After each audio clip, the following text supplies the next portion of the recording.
I'd like to tell you about the strangest secret in the world. Some years ago, the late Nobel Prize-winning Dr. Albert Schweitzer was being interviewed in London, and a reporter asked him, "Doctor, what's wrong with men today?" And the great doctor was silent a moment, and then he said, "Men simply don't think." It's about this that I want to talk with you. We live today in a golden age. This is an era that man has looked forward to, dreamed of, and worked toward for thousands of years. But since it's here, we pretty well take it for granted. We in America are particularly fortunate to live in the richest land that ever existed on the face of the earth, a land of abundant opportunity for everyone. But do you know what happens? Well, let's take 100 men who start even at the age of 25. Do you have any idea what will happen to those men by the time they're 65? These 100 men who all start even at the age of 25 believe they're going to be successful. If you ask any one of these men if he wanted to be a success, he'd tell you he did. And you'd notice that he was eager toward life, that there was a certain sparkle to his eye, an erectness to his carriage, and life seemed like a pretty interesting adventure to him. But by the time they're 65, 1 will be rich. 4 will be financially independent. 5 will still be working. 54 will be broke. Now think a moment. Out of the 100, only 5 make the grade. Now why do so many fail? What has happened to the sparkle that was there when they were 25? What's become of the dreams, the hopes, the plans? And why is there such a large disparity between what these men intended to do and what they actually accomplished? When we say about 5% achieve success, we have to define success. And here's the best definition I've ever been able to find. Success is the progressive realization of a worthy ideal. If a man is working toward a predetermined goal and knows where he's going, that man is a success. If he's not doing that, he's a failure. Success is the progressive realization of a worthy ideal. Rollo May, the distinguished psychiatrist, wrote a wonderful book called Man's Search for Himself. And in this book he says, the opposite of courage in our society is not cowardice. It is conformity. And there you have the trouble today. It's conformity, people acting like everyone else without knowing why, without knowing where they're going. Now think of it. In America right now, there are over 18 million people 65 years of age and older. And most of them are broke. They're dependent on someone else for life's necessities. Now, we learn to read by the time we're 7. We learn to make a living by the time we're 25. Usually by that time, we're not only making a living, we're supporting a family. And yet by the time we're 65, we haven't learned how to become financially independent in the richest land that has ever been known. Why? We conform. And the trouble is that we're acting like the wrong percentage group, the 95 who don't succeed. Now, why do these people conform? Well, they really don't know. These people believe that their lives are shaped by circumstances, by things that happen to them, by exterior forces. They're outer-directed people. A survey was made one time that covered a lot of men, working men, and these men were asked, "Why do you work? Why do you get up in the morning?" 19 out of 20 had no idea. If you ask them, they'll say, well, everyone goes to work in the morning, and that's the reason they do it, because everyone else is doing it. Now let's get back to our definition of success. Who succeeds? The only person who succeeds is the person who is progressively realizing a worthy ideal. He's the person who says, I'm going to become this, and then begins to work toward that goal. I'll tell you who the successful people are. A success is the school teacher who's teaching school because that's what he or she wants to do. The success is the woman who's a wife and mother because she wanted to become a wife and mother and is doing a good job of it. The success is the man who runs the corner gas station because that was his dream. That's what he wanted to do. The success is the successful salesman who wants to become a top-notch salesman and grow and build with his organization. A success is anyone who is doing deliberately a predetermined job because that's what he decided to do deliberately. But only 1 out of 20 does that. That's why today there isn't really any competition unless we make it for ourselves. Instead of competing, all we have to do is create. You know, for 20 years, I looked for the key which would determine what would happen to a human being. Was there a key I wanted to know which would make the future a promise that we could foretell to a large extent? Was there a key that would guarantee a person's becoming successful if he only knew about it and knew how to use it? Well, there is such a key, and I've found it. Have you ever wondered why so many men work so hard and honestly without ever achieving anything in particular, and others don't seem to work hard and yet seem to get everything? They seem to have the magic touch. You've heard them say that about someone. Everything he touches turns to gold. And have you ever noticed that a man who becomes successful tends to continue to become successful? And on the other hand, have you noticed how a man who's a failure tends to continue to fail? Well, it's because of goals. Some of us have goals, some don't. People with goals succeed because they know where they're going. It's that simple. Think of a ship leaving a harbor, and think of it with the complete voyage mapped out and planned. The captain and crew know exactly where it's going and how long it'll take. It has a definite goal. Now, 9,999 times out of 10,000, it will get to where it started out to get. Now, let's take another ship, just like the first, only let's not put a crew on it or a captain at the helm. Let's give it no aiming point, no goal, no destination. We just start the engines and let it go. I think you'll agree with me that if it gets out of the harbor at all, it will either sink or wind up on some deserted beach, a derelict. It can't go anyplace because it has no destination and no guidance, and it's the same with a human being. Take the salesman, for example. There's no other person in the world today with the future of a good salesman. Selling is the world's highest paid profession, if we're good at it and if we know where we're going. Every company needs top-notch salesmen, and they reward those men. The sky's the limit for them. But how many can you find? Someone once said the human race is fixed, not to prevent the strong from winning, but to prevent the weak from losing. The American economy today can be likened to a convoy in time of war. The entire economy is slowed down to protect its weakest link, just as the convoy had to go at the speed that would permit its slowest vessel to remain in formation. That's why it's so easy to make a living today. It takes no particular brains or talent to make a living and support a family today. So we have a plateau of so-called security, if that's what a person's looking for. But we do have to decide how high above this plateau we want to aim. Now let's get back to the strangest secret in the world, the story that I wanted to tell you today. Why do men with goals succeed in life and men without them fail? Well, let me tell you something which, if you really understand it, will alter your life immediately. If you understand completely what I'm going to tell you from this moment on, your life will never be the same again. You will suddenly find that good luck just seems to be attracted to you. The things you want just seem to fall in line, and from now on you won't have the problems, the worries, the gnawing lump of anxiety that perhaps you've experienced before. Doubt, fear, well, they'll be things of the past. Here's the key to success and the key to failure. We become what we think about. Now let me say that again. We become what we think about. Throughout all history, the great wise men and teachers, philosophers and prophets have disagreed with one another on many different things. It's only on this one point that they are in complete and unanimous agreement. Listen to what Marcus Aurelius, the great Roman emperor, said. A man's life is what his thoughts make of it. Disraeli said this, everything comes if a man will only wait. I've brought myself by long meditation to the conviction that a human being with a settled purpose must accomplish it, and that nothing can resist a will that will stake even existence for its fulfillment. Ralph Waldo Emerson said this, a man is what he thinks about all day long. William James said, the greatest discovery of my generation is that human beings can alter their lives by altering their attitudes of mind. And he also said, we need only in cold blood act as if the thing in question were real, and it will become infallibly real by growing into such a connection with our life that it will become real. It will become so knit with habit and emotion that our interest in it will be those which characterize belief. And he also said, if you only care enough for a result, you will almost certainly attain it. If you wish to be rich, you will be rich. If you wish to be learned, you will be learned. If you wish to be good, you will be good. Only you must then really wish these things and wish them exclusively, and not wish at the same time 100 other incompatible things just as strongly. In the Bible, you read in Mark 9:23, if thou canst believe, all things are possible to him that believeth. My old friend Dr. Norman Vincent Peale put it this way, this is one of the greatest laws in the universe. Fervently do I wish I had discovered it as a very young man.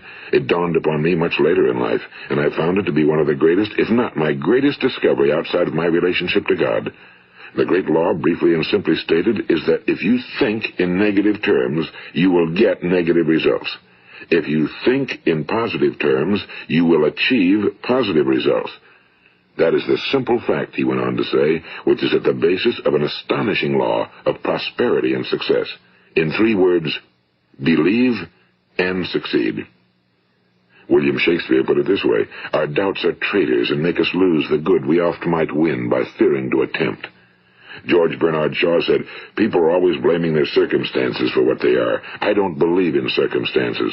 The people who get on in this world are the people who get up and look for the circumstances they want, and if they can't find them, make them.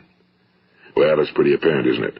And every person who discovered this for a while believed that he was the first one to work it out. We become what we think about. Now, it stands to reason that a person who's thinking about a concrete and worthwhile goal is going to reach it, because that's what he's thinking about, and we become what we think about. Conversely, the man who has no goal, who doesn't know where he's going, and whose thoughts must therefore be thoughts of confusion and anxiety and fear and worry, becomes what he thinks about. His life becomes one of frustration and fear and anxiety and worry. And if he thinks about nothing, he becomes nothing. Now, how does it work? Why do we become what we think about? Well, I'll tell you how it works as far as we know. Now, to do this, I want to tell you about a situation that parallels the human mind. Suppose a farmer has some land, and it's good fertile land. Now, the land gives the farmer a choice. He may plant in that land whatever he chooses. The land doesn't care. It's up to the farmer to make the decision. Now, remember, we're comparing the human mind with the land because the mind, like the land, doesn't care what you plant in it. It will return what you plant, but it doesn't care what you plant. Now let's say that the farmer has 2 seeds in his hand. One is a seed of corn, the other is nightshade, a deadly poison. He digs 2 little holes in the earth and he plants both seeds, one corn, the other nightshade. He covers up the holes, waters, and takes care of the land, and what will happen? Invariably the land will return what's planted. As it's written in the Bible, as ye sow, so shall ye reap. Now remember, the land doesn't care. It'll return poison in just as wonderful abundance as it will corn. So up come the 2 plants, one corn, one poison. Now, the human mind is far more fertile, far more incredible and mysterious than the land, but it works the same way. It doesn't care what we plant. Success, failure. A concrete, worthwhile goal, or confusion. Misunderstanding, fear, anxiety, and so on. But what we plant, it must return to us. You see, the human mind is the last great unexplored continent on Earth. It contains riches beyond our wildest dreams. It will return anything we want to plant. Now, you might say, well, if that's true, why don't people use their minds more? Well, I think they figured out an answer to that one, too. Our mind comes as standard equipment at birth. It's free, and things that are given to us for nothing we place little value on. Things that we pay money for, we value. The paradox is that exactly the reverse is true. Everything that's really worthwhile in life came to us free. Our minds, our souls, our bodies, our hopes, our dreams, our ambitions, our intelligence, our love of family and children and friends and country, all these priceless possessions are free. But the things that cost us money are actually very cheap and can be replaced at any time. A good man can be completely wiped out and make another fortune. He can do that several times. Even if our home burns down, we can rebuild it. But the things we got for nothing, we can never replace. The human mind isn't used because we take it for granted. Familiarity breeds contempt. It can do any kind of job we assign to it, but generally speaking, we use it for little jobs instead of big, important ones. Universities have proved that most of us are operating on about 10% or less of our abilities. So decide now, what is it you want? Plant your goal in your mind. It's the most important decision you ever make in your entire life. What is it you want? Do you want to be an outstanding salesman? A better worker at your particular job? Do you want to go places in your company? In your community? Do you want to get rich? All you've got to do is plant that seed in your mind, care for it, work steadily toward your goal, and it will become a reality. It not only will, there's no way that it cannot. You see, that's a law, like the laws of Sir Isaac Newton, the laws of gravity. If you get on top of a building and jump off, you'll always go down. You'll never go up, and it's the same with all the other laws of nature. They always work. They're inflexible. Think about your goal in a relaxed, positive way. Picture yourself in your mind's eye as having already achieved this goal. See yourself doing the things you will be doing when you've reached your goal. Ours has been called the phenobarbital age, the age of ulcers and nervous breakdowns and tranquilizers, at a time when medical research has raised us to a new plateau of good health and longevity. Far too many of us worry ourselves into an early grave trying to cope with things in our own little personal ways without learning a few great laws that will take care of everything for us. These things we bring on ourselves through our habitual way of thinking. Every one of us is the sum total of his own thoughts. He is where he is because that's exactly where he really wants to be, whether he'll admit that or not. Each of us must live off the fruit of his thoughts in the future, because what you think today and tomorrow, next month and next year, will mold your life and determine your future. You're guided by your mind. I remember one time I was driving through eastern Arizona, and I saw one of those giant earth-moving machines roaring along the road at about 35 miles an hour with what looked like 30 tons of dirt in it. A tremendous, incredible machine, and there was a little man perched way up on top with the wheel in his hands guiding it. And as I drove along, I was struck by the similarity of that machine to the human mind. Just suppose you're sitting at the controls of such a vast source of energy. Are you going to sit back and fold your arms and let it run itself into a ditch? Or are you going to keep both hands firmly on the wheel and control and direct this power to a specific, worthwhile purpose? It's up to you. You're in the driver's seat. You see, the very law that gives us success is a two-edged sword. We must control our thinking. The same rule that can lead a man to a life of success, wealth, happiness, and all the things he ever dreamed of for himself and his family. That very same law can lead him into the gutter. It's all in how he uses it, for good or for bad.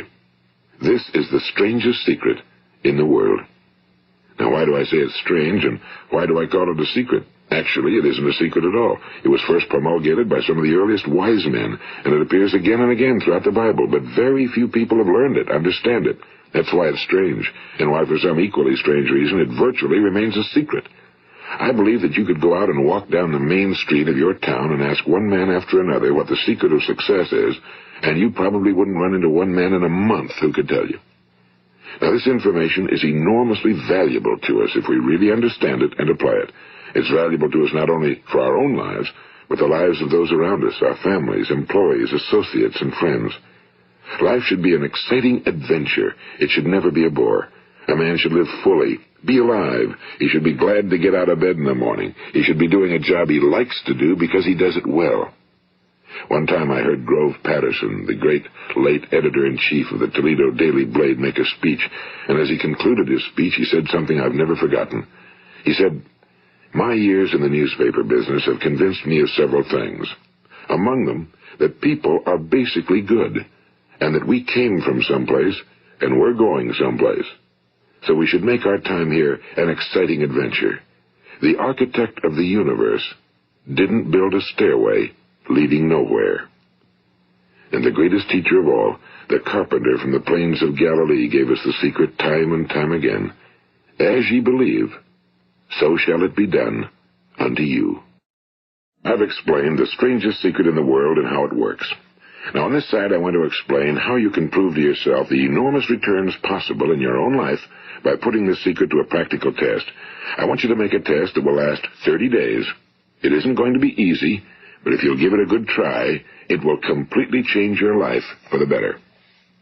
Now, back in the 17th century, Sir Isaac Newton, the English mathematician and natural philosopher, gave us some natural laws of physics which apply as much to human beings as they do to the movement of bodies in the universe. And one of these laws is that for every action, there is an equal and opposite reaction. Simply stated, as it applies to you and me, it means we can achieve nothing without paying the price.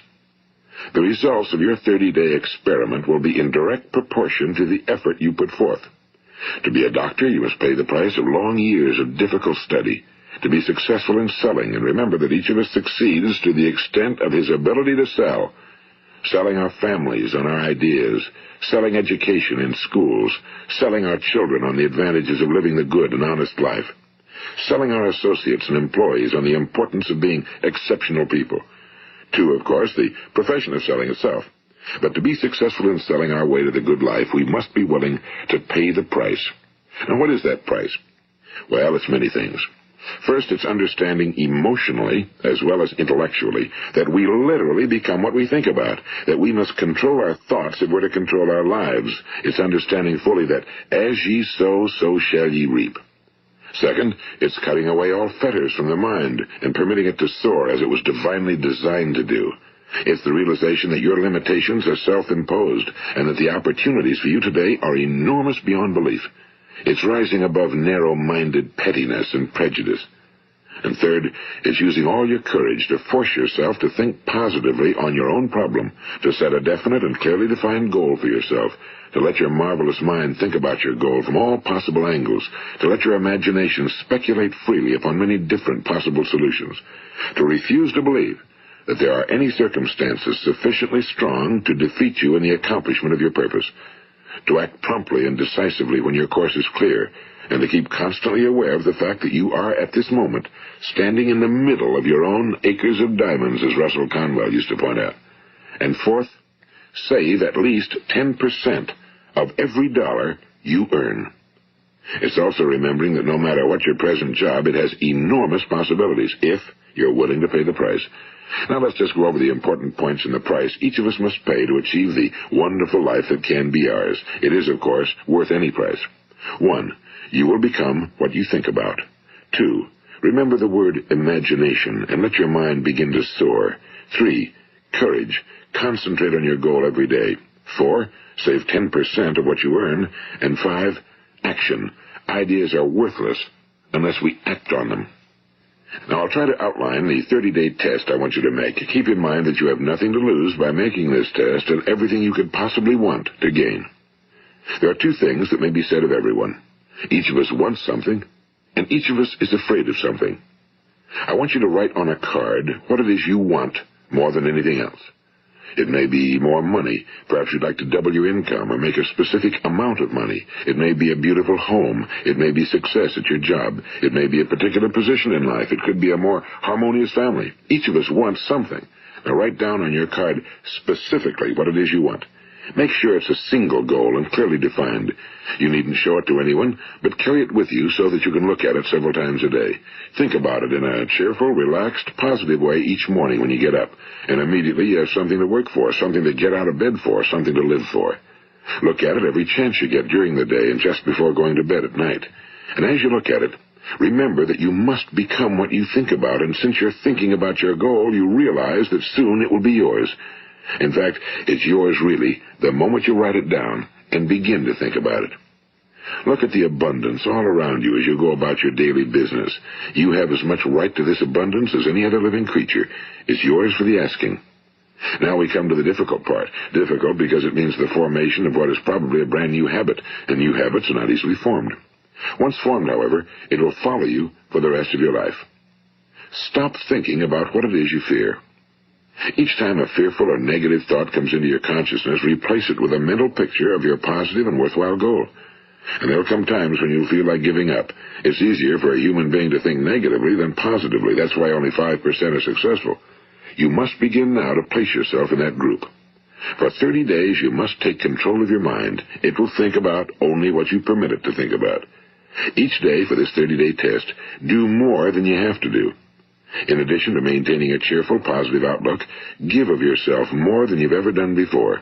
Do this knowing that your returns in life must be in direct proportion to what you give. The moment you decide on a goal to work toward, you're immediately a successful person. You are then in that rare and successful category of people who know where they're going. Out of every 100 people, you belong to the top 5. Don't concern yourself too much with how you're going to achieve your goal. Leave that completely to a power greater than yourself. All you have to do is know where you're going. The answers will come to you of their own accord and at the right time. Remember these words from the Sermon on the Mount, and remember them well. Keep them constantly before you this month of your test. Ask, and it shall be given you. Seek, and ye shall find. Knock, and it shall be opened unto you. For every one that asketh receiveth, and he that seeketh findeth, and to him that knocketh it shall be opened. It's as marvelous and as simple as that. In fact, it's so simple that in our seemingly complicated world, it's difficult for an adult to understand that all he needs is a purpose and faith. For 30 days, do your very best. If you're a salesman, go at it as you've never done before, not in a hectic fashion, but with the calm, cheerful assurance that time well spent will give you the abundance in return you deserve and want. If you're a homemaker, devote your 30-day test to completely giving of yourself without thinking about receiving anything in return, and you'll be amazed at the difference it makes in your life. No matter what your job, do it as you've never done it before for 30 days. And if you've kept your goal before you every day, you'll wonder and marvel at this new life you've found. Dorothea Brand, the outstanding editor and writer, discovered it for herself and tells about it in her fine book, Wake Up and Live. Her entire philosophy is reduced to the words, act as though it were impossible to fail. She made her own test with sincerity and faith, and her entire life was changed to one of overwhelming success. Now, you make your test for 30 full days. Don't start your test until you've made up your mind to stick with it. You see, by being persistent, you're demonstrating faith. Persistence is simply another word for faith. If you didn't have faith, you'd never persist. If you should fail during your first 30 days, by that I mean suddenly find yourself overwhelmed by negative thoughts, you've got to start over again from that point and go 30 more days. Gradually, your new habit will form until you find yourself one of that wonderful minority to whom virtually nothing is impossible. And don't forget the card. It's vitally important as you begin this new way of living. On one side of the card, write your goal, whatever it may be. On the other side, write the words we've quoted from the Sermon on the Mount. Ask, and it shall be given you. Seek, and ye shall find. Knock, and it shall be opened unto you. Nothing great was ever accomplished without inspiration. See that during these crucial first 30 days, your own inspiration is kept at a peak.